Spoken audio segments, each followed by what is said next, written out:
এক মডেল পিঠের ফিতা দেখিয়ে মন্ত্রীর কাছ থেকে অ্যাওয়ার্ড নিতেছেন। এই একই মডেল আবার শিল্পী সমিতির ভাইস প্রেসিডেন্টের হাত থেকে অ্যাওয়ার্ড নিতেছেন। কে জানে এনারা আবার কি দেখাইছে। তারপর এখন আর কি এই মডেলের নাচ দেখবেন না? এই নাচ দেখিয়ে মন্ত্রীর কাছ থেকে অ্যাওয়ার্ড নিয়েছেন। বাংলাদেশ শিল্পী সমিতির ভাইস প্রেসিডেন্টের পায়ে স্থান করে নিয়েছেন, আবার শিল্পী সমিতি থেকে একটা অ্যাওয়ার্ড নিয়েছেন। কিন্তু তার মূলত স্কিল ছিল এমন। মালটারে দেখলে মনে হয় ছোট বাচ্চা ঠিকঠাক মতো কথা বলতে পারে না, কিন্তু বিশ্বাস করেন এর মতো পাকনা আমি জীবনেও দেখি নাই। নিচের খবর তো আর আমি জানি না, তবে উপরে যা কিছু দেখা যায় সবকিছুই পাকনা।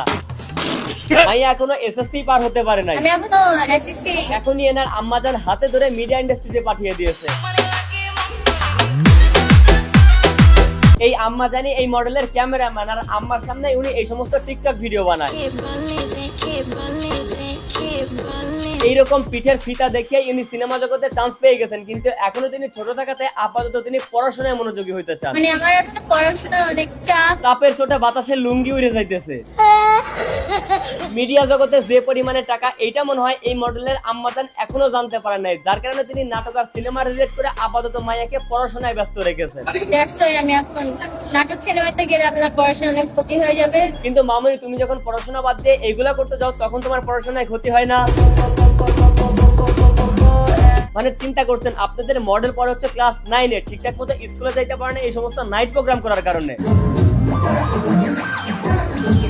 আবার নাটক করবে না, কিন্তু নাটকের অভিনেতাদের ধরে তেল দিচ্ছেন। আবার ওদিকে সিনেমাও নাকি করবে না, কিন্তু সিনেমা ইন্ডাস্ট্রির প্রেসিডেন্টের হাতে পায়ে ধরে সালাম করতেছে। একদিকে বডি শেভিং করে পরিচালক এবং প্রডিউসারদের নজর কাটতেছে, অন্যদিকে আবার এফডিসিতে গিয়ে সহসভাপতির পায়ে ধরে চালাচ্ছে। মানে মামুনি অলমোস্ট কিন্তু সফল। আপনাদের জন্য অনেকেরই শখ ইচ্ছা আছে যারা একটু মিডিয়া জগতে আসবে, বাট আপনাদের জন্য তার করতে পারে না। মামুনি, তুমি মিডিয়া জগতে কাজ করতে আসছো? আচ্ছা মামুনি, তোমার YouTube channel, TikTok ID, Facebook ID, Instagram আইডির নামটা যেন কি? ও আচ্ছা, এগুলা নাই তোমার? আরেকটা কথা বলো তো, এ পর্যন্ত কয়টা নাটক সিনেমার মডেলিং করছো? ওহো, তুমি তো এই ধরনের মডেল না, তুমি হচ্ছে 500 টাকায় সারা রাত ধরে স্টেজে ডান্স করা মডেল।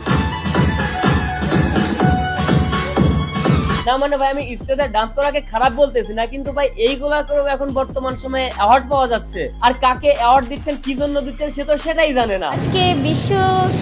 আজকে বিশ্ব সঙ্গম দিবস নাকি? আজকে বিশ্ব প্রকৃতি, ও আচ্ছা, প্রকৃতির সঙ্গম দিবস।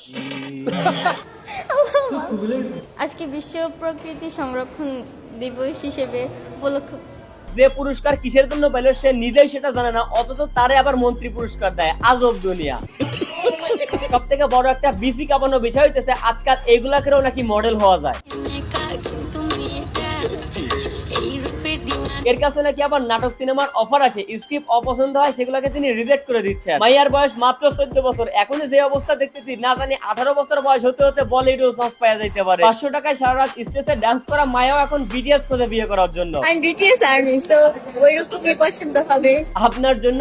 আপাতত কক্সবাজারের রোহিঙ্গারাই পারফেক্ট আছে, কারণ তারা দেখতে শুনতে একদম কোরিয়ানের বিটিএস দের মতোই।